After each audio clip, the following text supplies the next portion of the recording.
Basketball Manitoba podcast, we have Manny Aranez. He is the founder and commissioner of the Filipino Basketball Association. The league was founded in 2001 with just 7 teams and now features more than 114 teams with 14 divisions from youth to senior. The league's mission is to assist youth in our community to discover their potential in playing the sport of basketball. He was elected as the commissioner of the Filipino Basketball Association of North America from 2014 to 2018. He is a Basketball Manitoba Hall of Fame member, class of 2021. Manny, welcome to the podcast. Thank you, Darcy. Thank you for having me. So Manny, I have to tell the people the truth here. So when we invite people to the podcast, Adam's the producer, right? So Adam sends out the email, we talk about the list, and we send out a bunch of messages, and we sent yours and you replied back, and then I get a phone call, and I answer, hello, and you're like, hey, it's Manny. And then you're like, so for the podcast, are we going to be live? And I was like, no, don't worry. Because everyone asks that. Everyone thinks we're going to do a live podcast. And I was like, no, don't worry. We're going to just talk. So like, if you say anything crazy or embarrassing, we'll just edit it out. Don't worry. So I say that just to say that, like, we're super happy to have you on the podcast. Because again, you just went into the Hall of Fame, which is, a pretty special occasion. So it's perfect. You went to the Hall of Fame. It's been about 22 years, I think, since the league has been active, or 21 now. So it's pretty special time. Perfect timing, I should say. But I wanted to kind of ask you a question to start us off here. So, like I said, it's been about 20 years since the formation of the PBA. Now, I never played in the PBA, but I know tons of people have played. And some obviously still play to this day, right? Leagues offered so many youth and adults a chance to play and be a part of the basketball community in the city. So how does it feel to know that there's thousands of people that have, some of them probably starting to play basketball because of the vision that you had 20 years ago to start a league? Oh, it feels really great, to be able to, in service of this talented basketball players, young and old, and especially most of my community, even the older ones, really didn't want to stop playing basketball. So we're just happy to be able to provide that playing field for them. Yeah, I mean, and it's funny because, okay, so you obviously come from the Philippines. I've been to the Philippines, and yeah, I've been there one time, and there's a strong Filipino community here. I have lots of friends, people I play basketball with, right? I've eaten Filipino food, been to Filipino parties, so I kind of understand at least the culture here. I went to the Philippines, and the one thing that stood out was, man, they love basketball. Like, it's insane. And I just thought, okay, I know they love basketball because everyone loves, but I understood that, okay, they're going to really like basketball, but I didn't understand how much they love basketball. Like, it's crazy. Yeah, it is crazy. There are basketball courts in every corner. Even the innocent tree, they'll just pop in a court and a ring, and you'll see kids playing there. Yes, exactly. That's what I noticed. And like, barefoot, it doesn't matter. Like, even if they don't have shoes, they're playing. Like, they just play all the time. I was just like so blown away by that. Like, it was just. But then I also wasn't surprised, just because, again, I had that understanding. But I guess the question is, I mean, you immigrated here from the Philippines. When did you start playing basketball? Like, how did you get involved in the game? I'm assuming in the Philippines, like I said, everyone plays in the Philippines. So you were probably just playing with your friends. Tell us a little bit about that. Oh yeah. I started playing basketball when I was 12 years old. About 10 years old, I started to just hold the ball and all that, and get really involved when I was 12. When my cousin says, "Oh, let's go and play." Back then, the adults are the king of the courts, Of course. and you don't have a chance to really play the ball, the game, and no chance to hold the ball until the ball bounces towards you, and you just kind of hurriedly throw it up in the air and trying to shoot it, and then they chase you, right? So, and then at that age, I really fell in love with the game, and I start organizing these little kids, those younger than me, to because they were also wanting to play, and we only have one organized concrete basketball court, and the Hmm. other ones are just those little ones that you see in the corner, and that's how I started. So hold on. So you're saying you actually organized stuff when you were a kid. So this was something that you were doing way when you were young. You've always been an organizer. Yeah, I by by 14 years old, I was running a small league with with with seven players and a team, and our younger ones. And the ball, it's not the regular ball, but we have this small ball, and we just invented. I went to a friend of my dad's welding shop, and Mhm. we made a ring, just exactly, or maybe just bigger than the ball itself, Yeah. and then we just put a net on it, and then yeah, I just run a league there, and they kept playing each other. I think they only have we only have like three teams at the time. They're just Hmm. playing with each other. Because like you're saying like, and that was because you couldn't get onto the big courts, right? Because like the adults are not letting you come on. The adults are they think they own the court.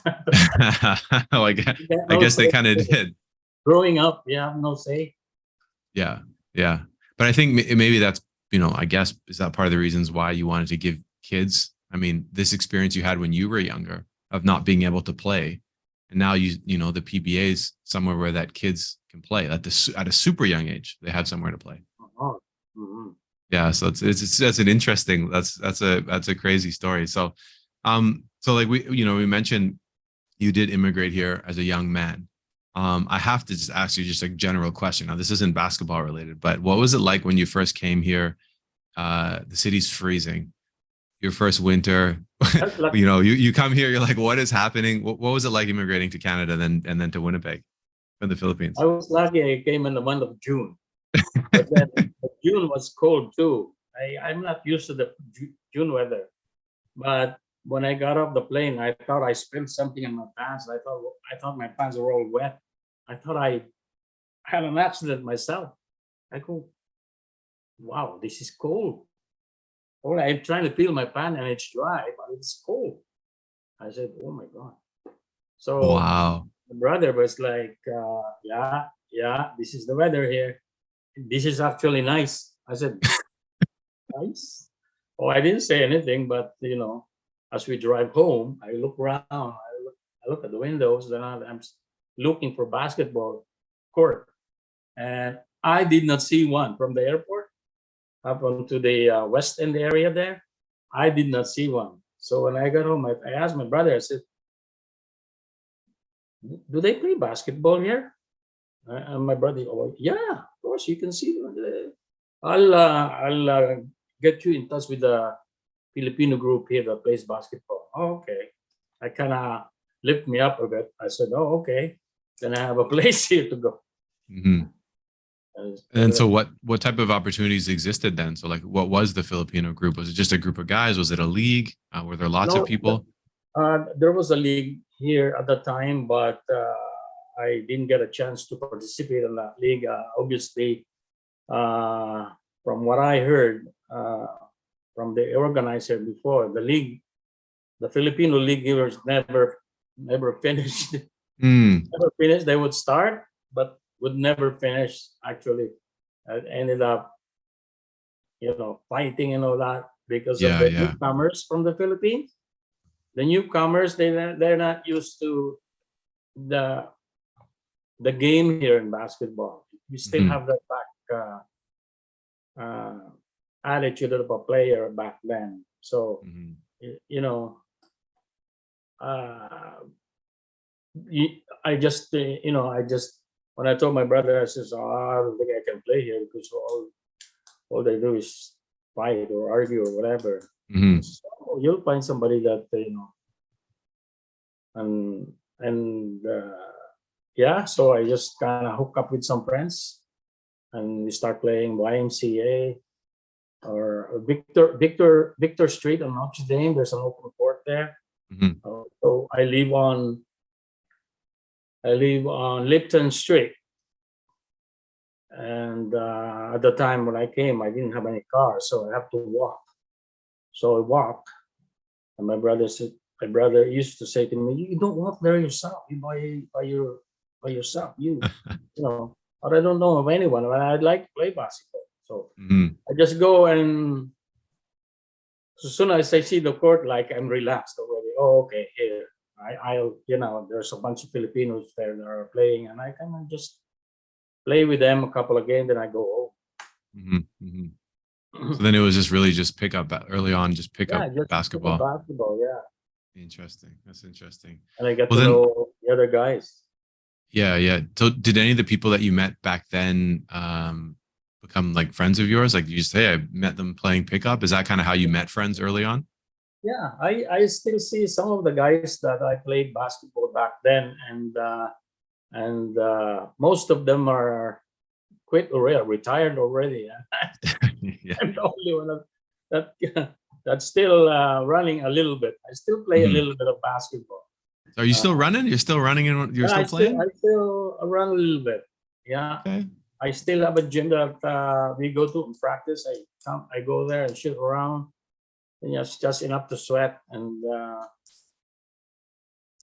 I'm afraid of getting injured now. Of course, of course, of course. So okay, so you're not playing in the league. You just go to a gym, shoot around, maybe play some little I games, but Yeah.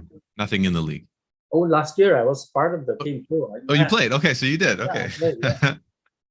And Well, my that's name is on the list again this year. But last night they went. I was gonna go and practice with them, but I got lazy.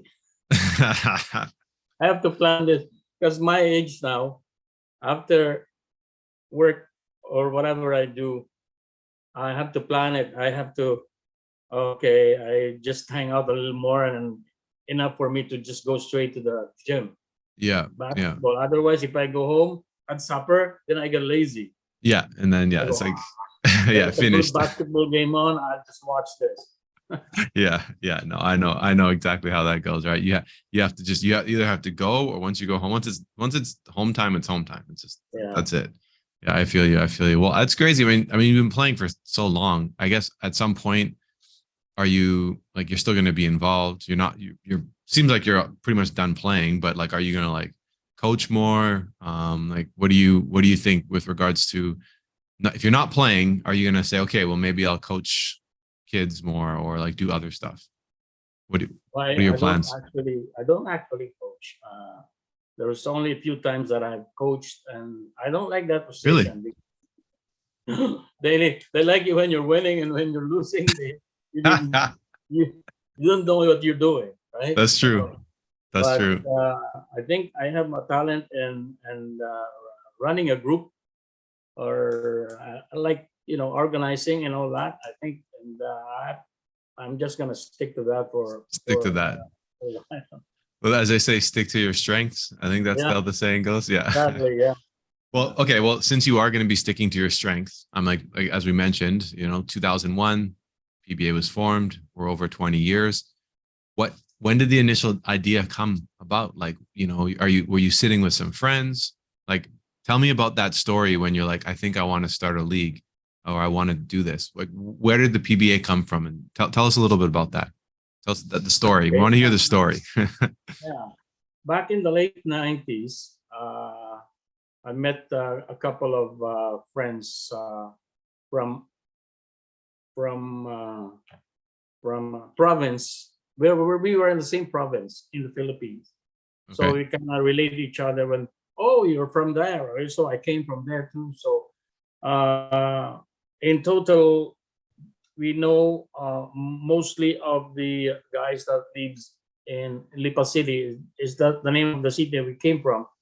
And we got together and organized this group called Lipeños of Manitoba. Mhm. And only the purpose of that group is to get together, you know, relieve the boredom of this winter, long winter, and all that. So we do a lot of uh, programs, activities within our organization, and one of that is when we formed it, and I suggested that we should run a basketball league, small Mhm. basketball league, and everybody has agreed. So with that, the following years, 2001, because of the people that I know already, I start calling them and I said, we are trying to set up a league, and maybe if you're interested, would you want to join? These are for like men's open. Because my son came up to me and he says, Dad, is there a way that you can run a league here that we can all play? Because there's no league at the time. My son was a teenager. Mhm. There was no Filipino league that regularly running, right? Mhm. Mhm. Only the older ones that always play. And I said, no, but I can run one. I can, if you can talk to all your friends and that. So among friends, we got together and we formed 7 teams Mm. of 7 teams, and that 7 teams we went and looked for gyms first. We Mhm. didn't have Mhm. the access of all these gyms in Winnipeg. So the easiest gym that we can get into is the Freight House on Isabel Street. So I got a hold of that, and they gave us time, long time, and the scoreboards that we have, that we make scorecards that we just flip. Yeah, the flip cards. Yeah, yeah. Yeah, the flip, and the clocks was like uh, I don't know where we get that clock from, but it's an old one. It's really an old Yeah, one. yeah. Is it Without the one second, that's like it's just like yeah, a like one but of no these? second hands. It's only the minute, Just the so it's mid. Yeah, yeah. really hard to see if it's moving, right? So that and we started that, and it was great. Everybody was like good about it, and it's a good start.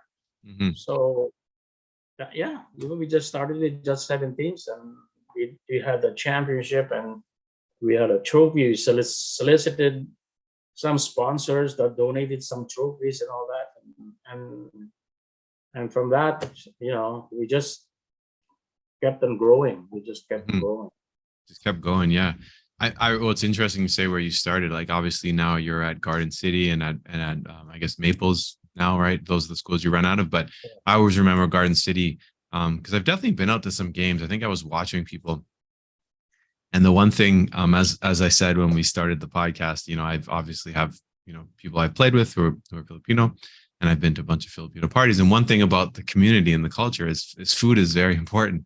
And I remember being at something at Garden City, a game or tournament. I'm not sure what exactly it was, but it was my first time, and then there was all this food there. There was like, and I was like, what? This is amazing. Like, this is so good. Like, this is amazing. Like, you never get this. And I think that's, just speaking of the culture, that, there's already a basketball culture in the Philippines, right? And you come here and you say, okay, we're gonna do that.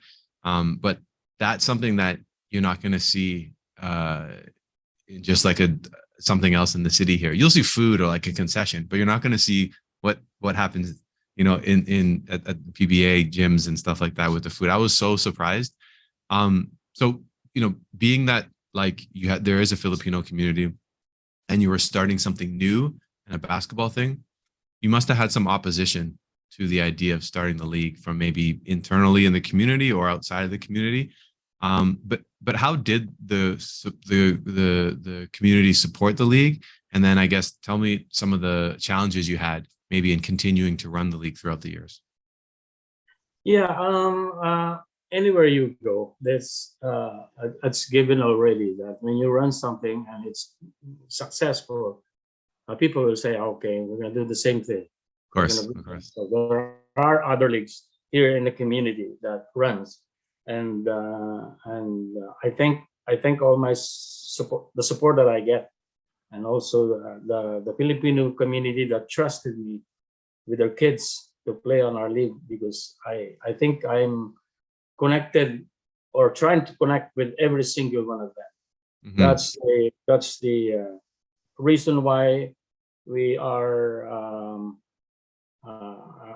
like a fast growing league in the Hmm. Hmm. community. Um, we give everybody a chance. I'm easy to talk to. I'm really easy to approach, Hmm. and the challenges that I sometimes faced is there are always anywhere in the world you go, there are always one or two that are not happy, besides Hmm. the good things that you've been doing. For sure. And I can't really deal on that. I don't deal with that kind of problems. I just, to me, my volunteers are the most important people, because they're the ones that, they're the backbone of my league. They're the Hmm. one why this league is running in many different divisions, because they are giving their free time, or not free time, but they're giving themselves to volunteer all day Sunday. Before, when we were starting, we would have games on Sundays, on Saturdays, on Mondays, and Fridays, just to Wow. accommodate all these teams, Yeah. to accommodate them. And all the while, the volunteers never left me. They, you know, we have games Monday. Oh, we have games Saturday, and we have games Friday. And it says, oh, okay. So kind of just division. We will like, some would have games at RB Russell, some would play in Shaughnessy, so and that support that I get from my volunteer is the driving force Hmm. for Hmm. me to keep doing it. And even how good you do in the community, there's always one or two that's not happy. For sure. For sure. And you're right. Like whenever you're doing these types of things, whether you're coaching a team, running a club program, running a league, the volunteers are so important. Like they're just so important, right? Like you said it, they're the backbone, right? Like they're the, without them, you can't do anything. Yeah, they're so Exactly. important. Yeah. You know, they never left me from the day one. It, it's been 20 years, and I still have the same guys. There's few new ones, but mostly like 10 years or more. They're still there. I mean, Is there any that you want to give a shout out to, since the ones uh, that have been there since the beginning? my brother, my brother from a different mother, Muriel Masangkay, he's there from the very beginning with me. Mhm. And there's a few, and I don't want to miss anybody. But Okay, I this hear you. guy But you here, have a pretty big group. yeah, so That's very big awesome. group. Yeah. That's awesome. That's awesome. So I have to ask, what is your greatest win? So like not like win as in like a game, but I use the word win as, you had a moment, there's something exciting happened with the PBA. Like, I mean, of course you personally going into the Hall of Fame, but when it comes to the league itself, what is maybe your greatest memory or win as an organizer?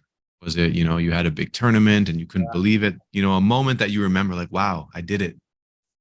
There's quite a few of them actually. There's quite a few big moments, and joining the Filipino Basketball Association of North America and competing on another level and winning those divisions are like, those are exciting for me. Like uh, I I missed lunch. I missed everything. But I forget everything that I do when I am in the basketball court.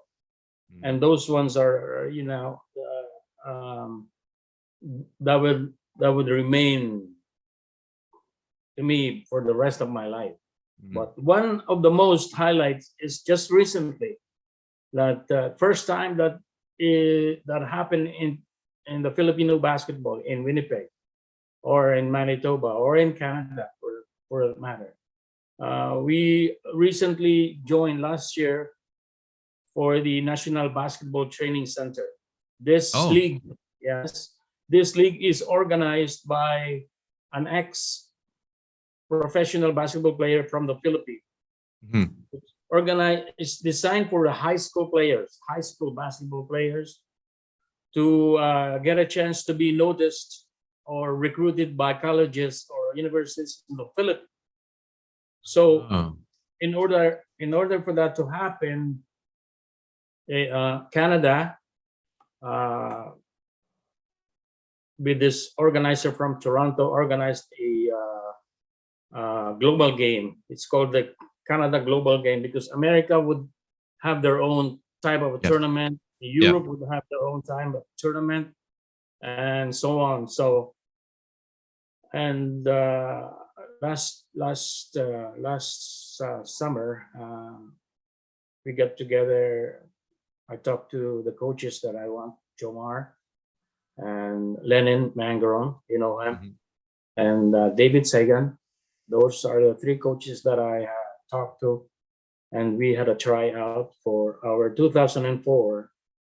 And those are the high school players that would compete in Toronto with Okay. 8 different provinces, Wow. being Saskatchewan, Ontario, BC, Newfoundland, 8 of them. Yeah. And and we came out the winner. We came Really? out the champion. Yeah, we won the 18U. Nice. And because of that, we are going to represent Canada in a much bigger tournament in the Philippines in Wow. 2023.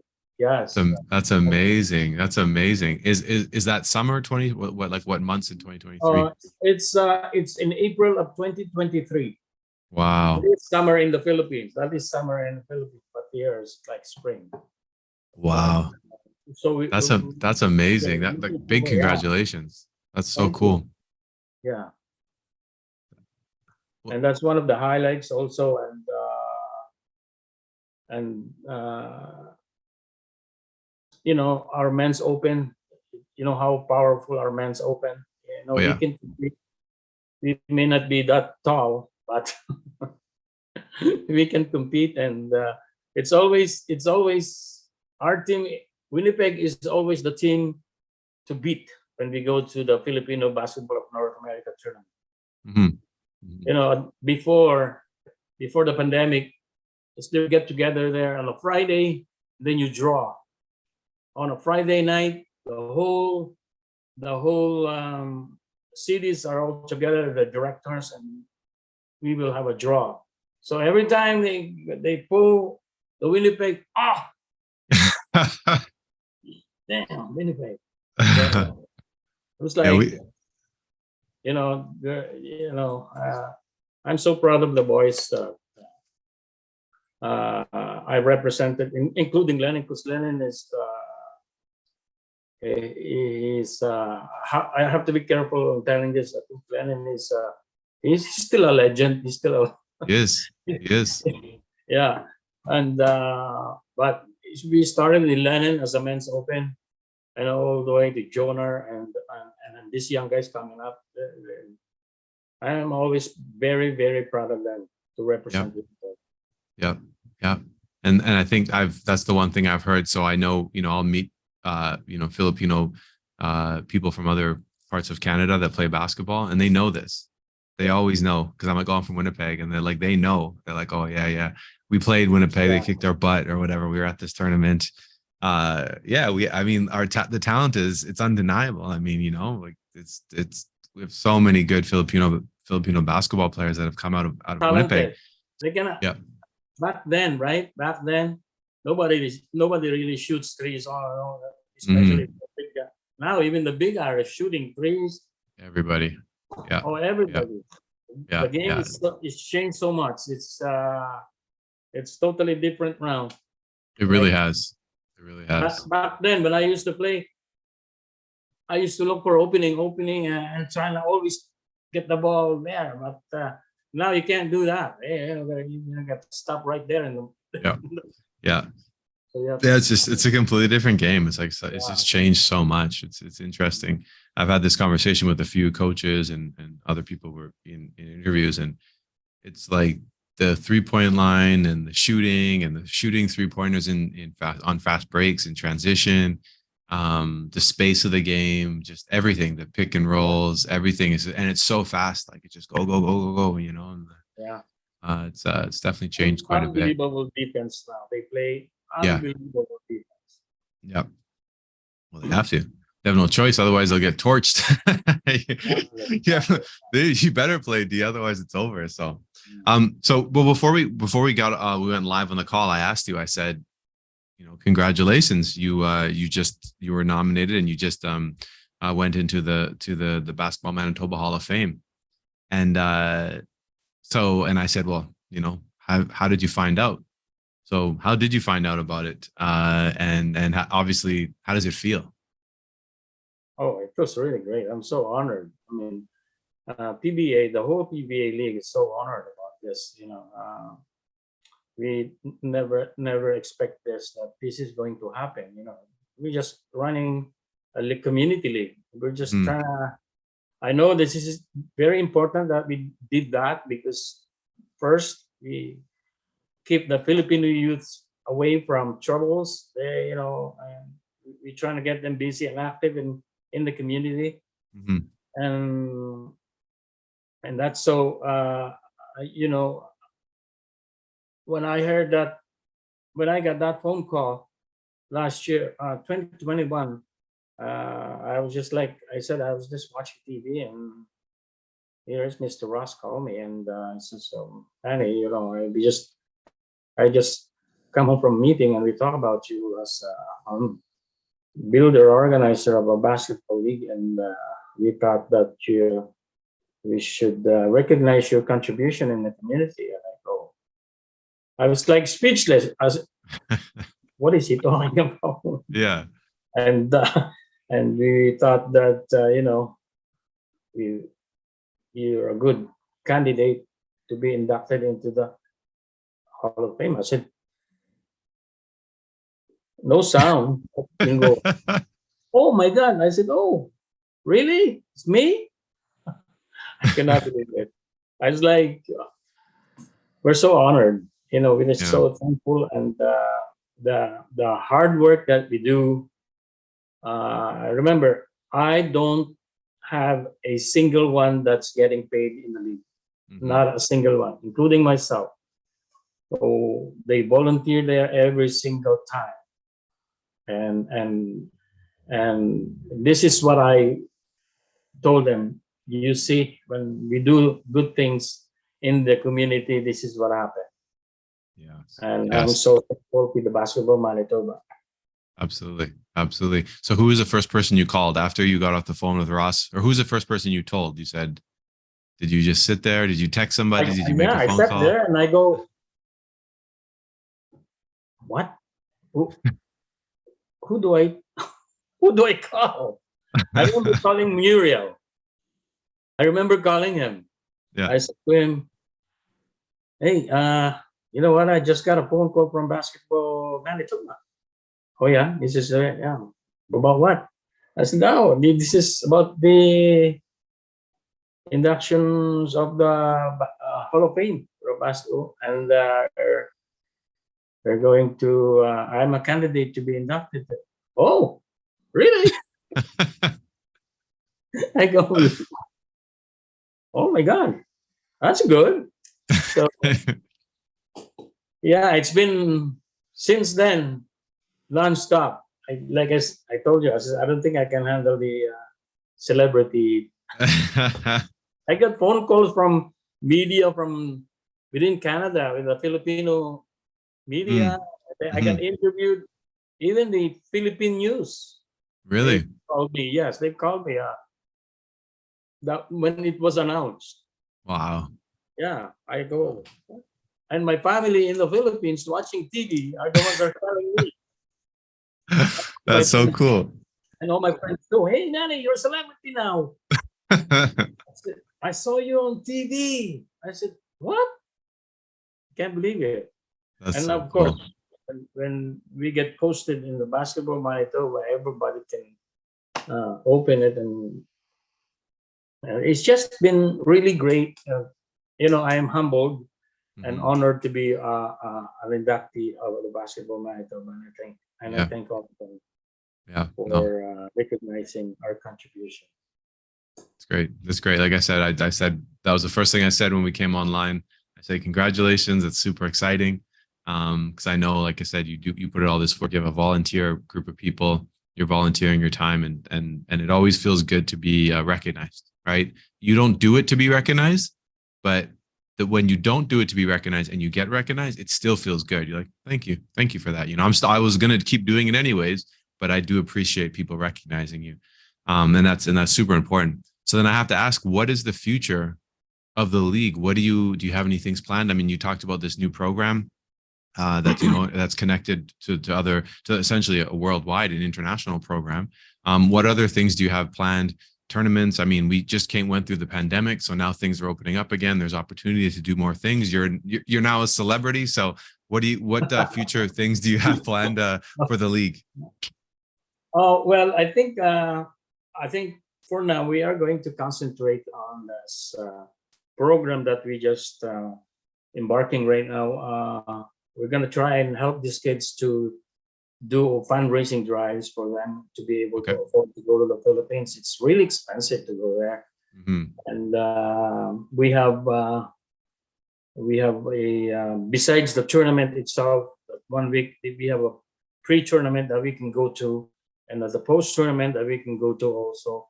So we are, going to be knocking on doors and asking for um, assistance, donations, or whatever have you, in order for us to be able to help these kids out.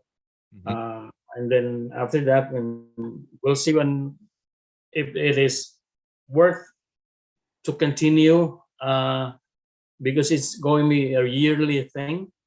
Hmm. Hmm. So uh, we have we have so much talent online. We have so much talented kids Hmm. that are more than capable, uh, and more than capable to play college or university in the Philippines. It depends on them if they Yeah. want to, Yeah. right? Yeah. But we have so much of that here in Winnipeg, and we in PBA we're going to give them a chance to Hmm.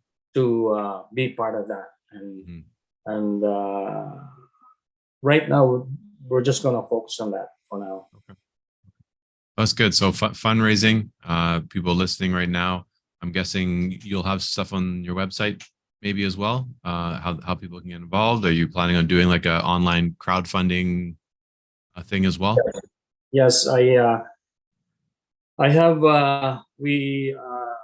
I met with the parents of these kids that are going to the Philippines, and we discussed already plans on how we can do fundraising, and PBA are there to back them up, to help them out, and but they're the ones that really is going to be doing. Hmm. Hmm. So uh, yeah, they're starting to do the fundraising right now. Okay. Okay. That's good. That's very exciting. I think the interesting thing is, I've traveled all over the world with basketball when I was working with 3x3, and I've been to many different countries, and the one thing that I always found that was very interesting is um, whenever there was Filipino people who lived in that country, if there was a basketball event, there would be Filipino people there. And if there was a Filipino team, there would be going crazy supporting that team, right? And so there's Filipino people all over the world, Yeah. outside of the Philippines, that love the game. And so this thing that you're talking, what is it called again, Manny? NBTC, it's a National Basketball Training Center. Okay, yeah. So NBTC, that sounds like such a cool opportunity, and I think the fact that we're a part of it and we're representing Canada, a team, out of Winnipeg, um, that's huge. I mean, so and again, like you said, it's. I'm very curious to see what the results are next year when you're playing, because I mean, you know what, we have really good basketball players here, like really good Filipino basketball players, like period. Like, and like I said, this is people around the world know that that, because like I said, I've met people and they know that. So Totally agree with that. yeah, it's going to be very, very interesting. So, okay, we're getting close to wrapping up here. I always finish the interview with a question for advice. So, almost everyone, I would say not almost everyone that I've interviewed, everyone that comes to this podcast has some experience. Otherwise, they wouldn't be on the podcast, right? And sometimes they have a lot of experience, sometimes they have a little bit of experience, but they have something to offer. And I think in hearing the story, people who are listening, they understand that they can pull information from there and say, oh, that's good information, or that's very interesting. But I like to ask direct at the end, just for some advice, right? So now let's imagine that you're a league organizer. You've mentioned your volunteers many times. You've ran a successful league. You're part of these bigger programs. You're now a Hall of Fame member. You're sitting in a room, maybe here at Sport Manitoba, and it's a conference, and it's all people who organize leagues and tournaments. And then someone, you're speaking and telling your story, and someone lifts their hand up and they go, Manny, I have some pretty big goals, and I have a vision, and I want to start something, right? I want to start a league. So what would you tell them with concern to what they should do when they want to start something brand new? Because you're going to face roadblocks, you're going to face different obstacles, right? Like whether it be people or other logistical things. When you were first starting the league, for example, you're like, I don't know, we got to get gym times, we got to do this, you got to find volunteers. So what advice would you tell someone that wants to start something unique and different and faces roadblocks? What advice would you give them? Well, basically, I first of all, I would like to thank the opportunity that I got from Basketball Manitoba and recognizing me for what we have done. I just basically gonna say, continue living the dream. Whether you're a player, work hard, train hard. Whether you're a builder and you wanted to run the program, just continue living your dreams. And I think in times it'll be successful. It will come into place, and the roadblocks are there, but it's always going to be there. But just continue doing what you think you're doing is right, and it should be good. It should be a success at the end. Love it. Continue living your dream. You can say that. Man, that can be like your what is it? Your saying. I forget what they have that, it's like continue living your dream. I love that. It's a great way to wrap it up. I appreciate you taking the time. Thank you for having me. I know that you were a little nervous at first, but I think we did really well. I think it was a good conversation. We got to hear about your story, about the start of the league. So again, thank you so much. And good luck in the future. Good luck with the future of the league. And thank you so much. Thank you very much for having me. All right. Okay. You take care. Okay, thanks. All right. Bye-bye. Thanks for listening to today's episode. Please like, subscribe, follow, and share this series, and reach out to us with your comments on the show. Thanks again for joining us.